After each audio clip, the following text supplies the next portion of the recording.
গোপনে নির্বাচনের প্রস্তুতি নিচ্ছে আওয়ামী লীগ। নির্বাচনকে সামনে রেখে দলটির প্রস্তুতির ব্যাপারে ইঙ্গিত পাওয়া যাচ্ছে। সাম্প্রতিক সময়ে সামাজিক ও গণমাধ্যমে আওয়ামী লীগ নেতাদের ক্রমবর্ধমান সক্রিয়তা ও নির্বাচনের প্রস্তুতির ইঙ্গিত বহন করছে। সজীব ওয়াজেদ জয় আওয়ামী লীগের সাবেক প্রধানমন্ত্রী শেখ হাসিনার ছেলে। তিনি বলেছেন, আওয়ামী লীগ ছাড়া দেশের প্রকৃত সংস্কার ও নির্বাচন সম্ভব নয়।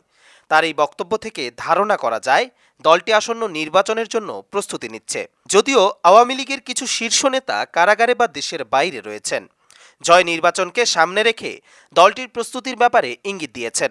আওয়ামী লীগ ১৫ বছরের শাসনের পর সাম্প্রতিক রাজনৈতিক পরিস্থিতির চ্যালেঞ্জের মুখোমুখি হয়েছে।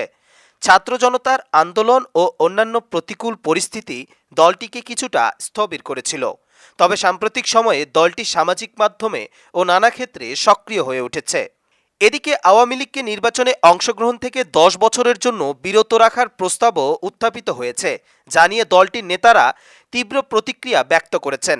দলটির যুগ্ম সাধারণ সম্পাদক মাহবুবুল আলম হানিফ এই প্রস্তাবের নিন্দা জানিয়ে বলেন, এমন একটি ঐতিহ্যবাহী ও শক্তিশালী দলকে বাদ দিয়ে নির্বাচন করা অগ্রহণযোগ্য।